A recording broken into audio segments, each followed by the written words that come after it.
Okay, good morning po sa inyong lahat mga kapatid. Um, Pag-usapan natin ito. Binasag ang ex-boss, dati nang nasibak dahil sa pangiintriga.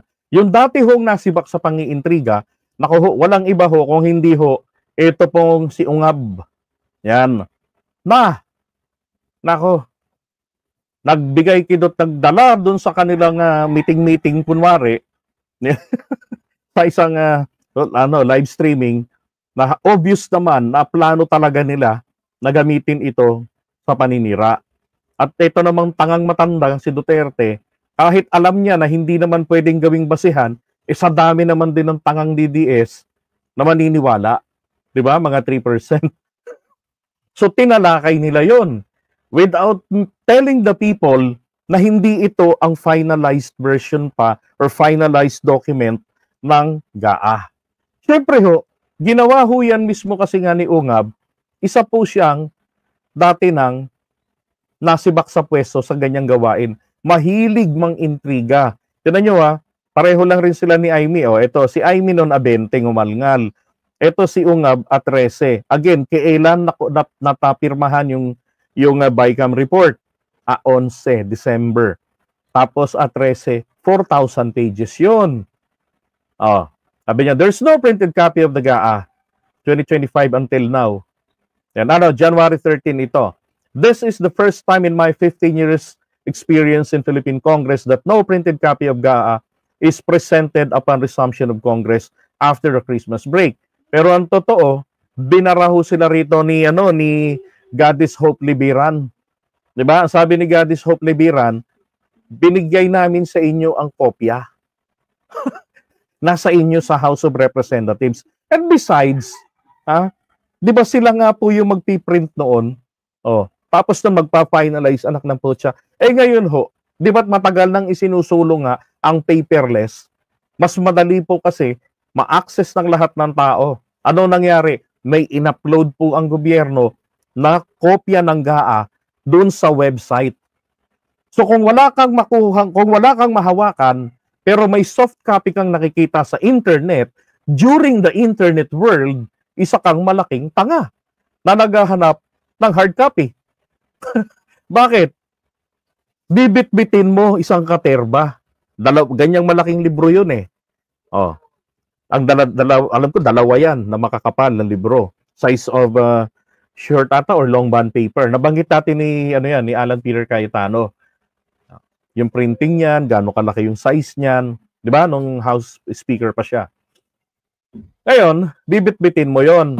Meron kang makukuha noon. Pwedeng sa tablet makikita mo. Same size ng bond paper. Pwede mong i-zoom kung malabo ang mata mo. Maliban na lamang kung malabo ang isip mo. Kahit gaano kalaki ang letra, wala ka talagang uunawain. At, eto ngayon. Buti na lang sila Itera, magaling. Nahanap to nila Itera kagabi. Tiniyam niya sa akin. Hindi lang ako nakapag-live kagabi dahil nga po sa pinanood ko pa yung video ni Duterte. Yung nagangalngal sila, nagko-komento siya ron sa dinala nito ni Ungab na hindi pa not yet final o hindi finalized na kopya po ng report ng BICAM. Eto, sabi rito published po ito March 4, 2020. House War, 2 lawmakers removed from key posts over insertions. Corruption. Okay, so, eto ngayon. Balita ho ng paborito nilang stasyon. Sabi diyan, Deputy and Camarines Sur 2nd District Representative Luis Raymond Villafuerte. Aliado ni Duterte yan. On Wednesday said 2 lawmakers were removed. Bakit daw po? Because making unsubstantiated allegations of pork barrel insertions, umintriga.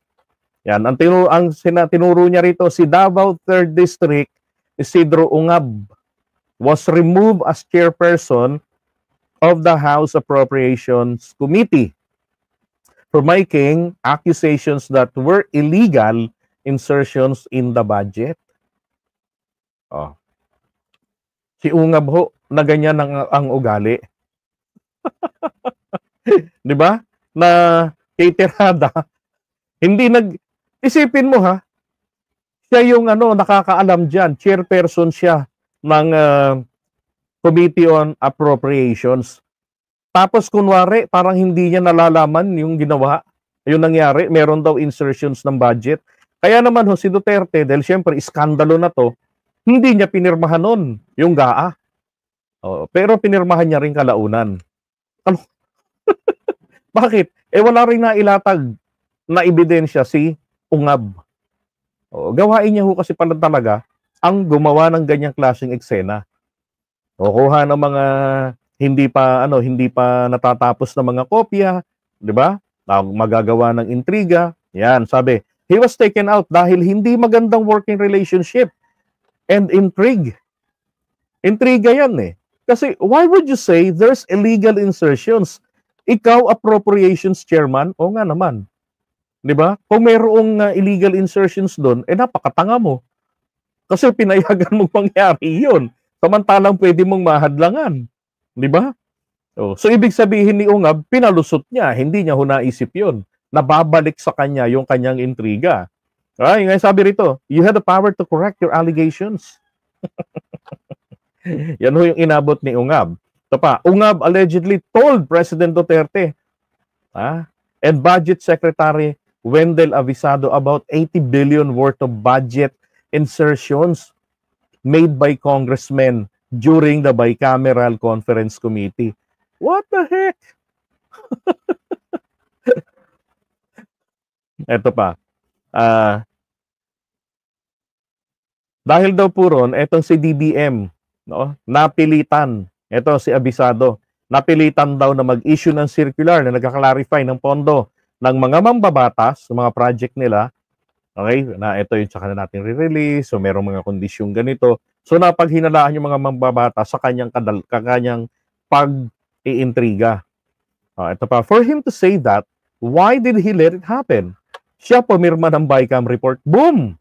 Si Ungab pumirma pala ng BICAM report. Tapos gagawa ng intriga. Di ba? Sana kung di niya inaccept yon, di niya pinirmahan or with reservation. For him to say, nag-interfere ako, siguro na insecure lang siya. Kasi I know the budget better than him despite the fact na siya ang dating chairman. Sabi po ng Deputy Speaker for Finance. At alam niyo ba kung sinong pumalit sa kanya?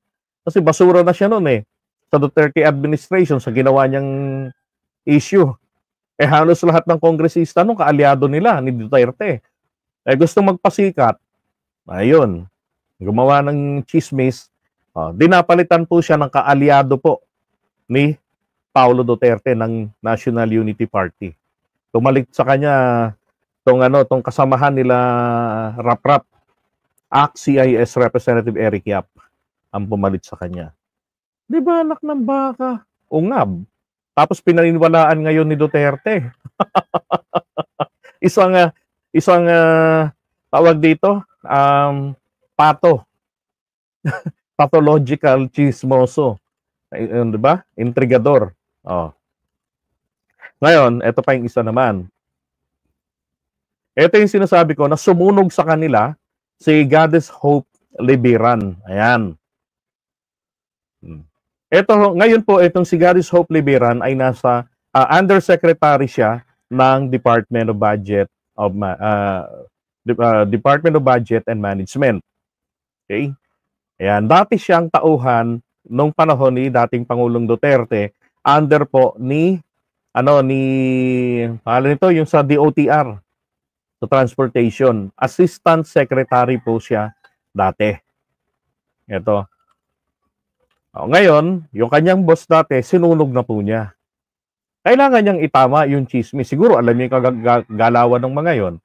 Sabi niya, noong January 20, which is yesterday, ito, pangalawa ito Yung una, alam ko may nagtalakay na rin noon. Nabanggit kaya kahapon yon na pinaliwanag niya na nabigyan namin ng kopya ang Kongreso. At yun binabanggit din ni Duterte. Diba? Kailang hinangal naman nila, nasan daw yung printed copy. Meron ngang online copy. Ito nga po ang nagsabi, si Goddess Hope Libiran, ba't hindi ninyo tignan doon sa website? Kahit sa kanya ko rin nakuha yung link na meron pong naka-upload nga na kopya ng GAA, finalized copy, after pirmahan ng Pangulo. Sabi niya rito, on the allegations of blank pages and figures in the 2025 GAA, sabi niya, sa mga aligasyon ng mga blankong pages, yung mga figures, yung halaga sa 2025 GAA, yung national budget, this is to address malicious and irresponsible allegations surrounding the fiscal year 2025 GAA. So, sasagutin daw niya. First, allow us to categorically deny the spreading accusations that the 2025 GAA signed by PBBM contains blank pages or figures. These allegations are completely false and reckless. Bakit ito yung binabanggit niya, mga kababayan? Meron ho kasing isang DDS na nag-post niyan, no? Na kilala niyo si si Joey. Okay? Ito, papakita ko sa inyo yung post ni Joey.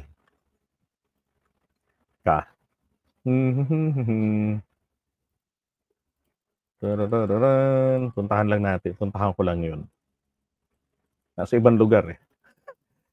At ako nga, natawa ko sa post na yun ni Joey na GAA yung kanyang binabanggit. Mismo nga kasi talaga makikita ninyo yung plano, yung grand plan to confuse or to create confusion on the side of the Filipino people regarding dito sa budget na to. Tapos sinundan nila agad yan ng magrarally raw sila kung di nagkakamali sa 25 at yun nga raw sabi ni Maui yun daw yung magpapabagsak na kay PBBM. Ay nako. Hindi man lamang niya rin napapakita yung mga dokumento ng kanyang sinasabi. Ay, dami kasi nitong mga kinopya ko, mga copy, dinownload ko na kopya ng mga, mamaya papakita ko sa inyo tong ano na to. Sa next topic natin. Alright, so eto na po. Here we go. Ayan. Sabi ni Joey, mga blanco sa 2025 GAA, hindi allowed at illegal. Si Duterte yung nagsabi daw niyan, sabi niya. OMG naman talaga to. 'Di ba? So maliwanag na maliwanag na may grand plan talaga silang i-confuse ang mga tao. Gamit nila yung BICAM report tapos magko-komento sila pertaining to GAA. Magpo-post sila pertaining to GAA. Lalo na't wala pang naibigay sa kanila ng mga hard copies. Hindi nila alam, meron pong soft copy. Ngayong internet world, napakahalaga po ng soft copy for easy access. Okay? Sunog ang mga kamote. Ngayon, balikan natin etong Kigadis Hope Libiran.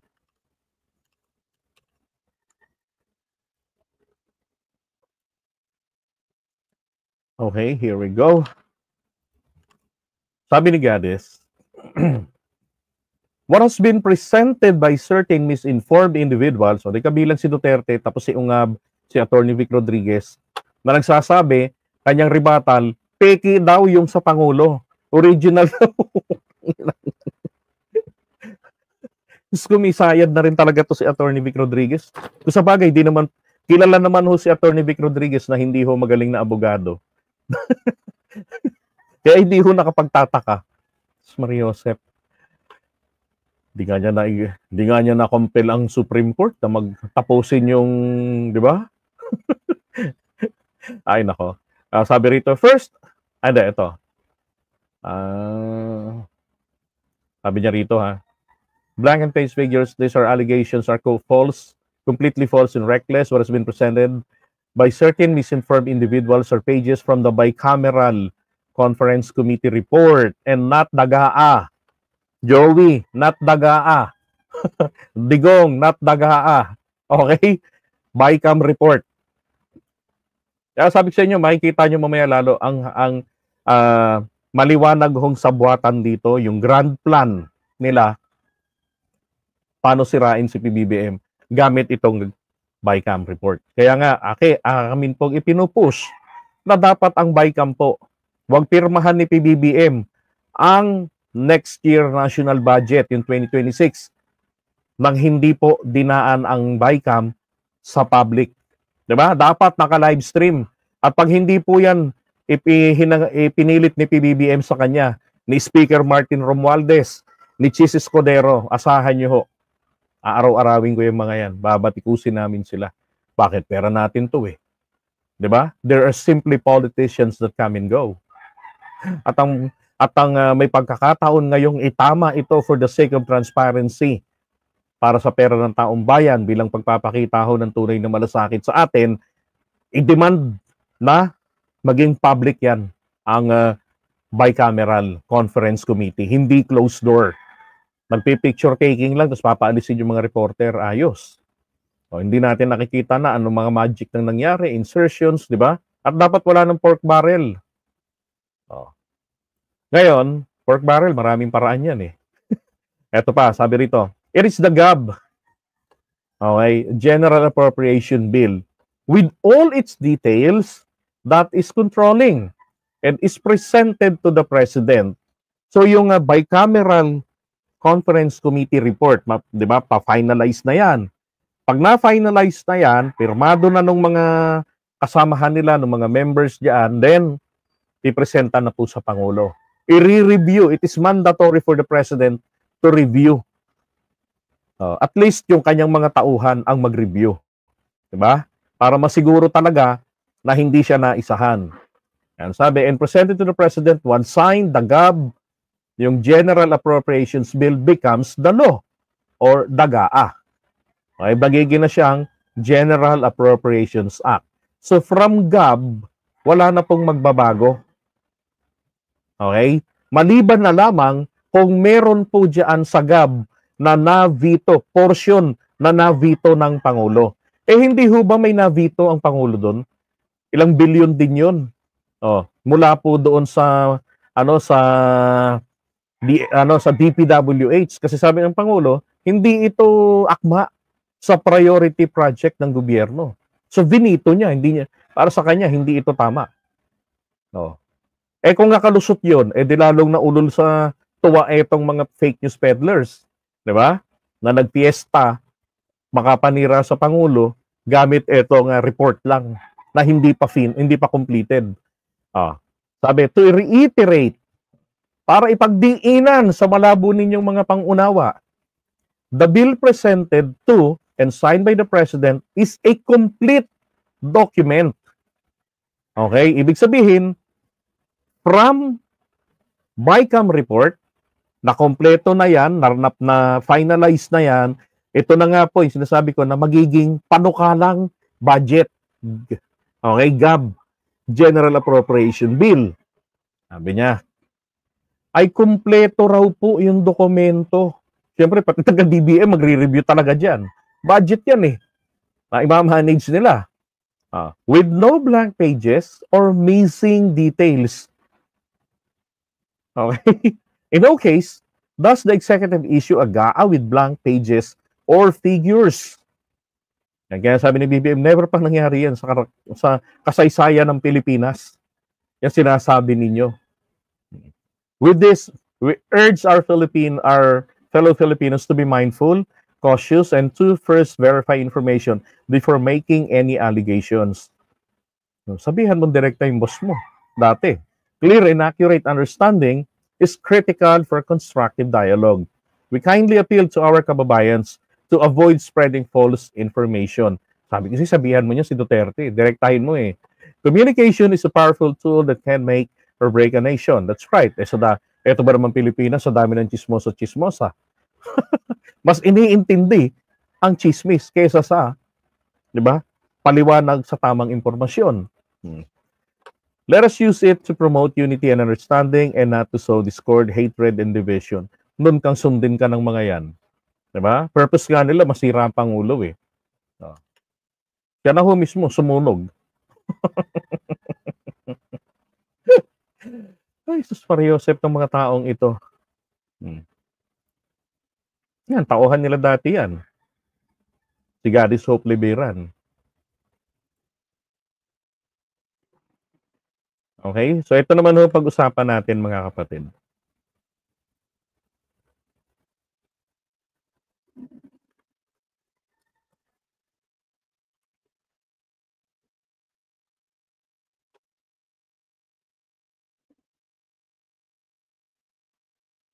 Hala, galit na galit no.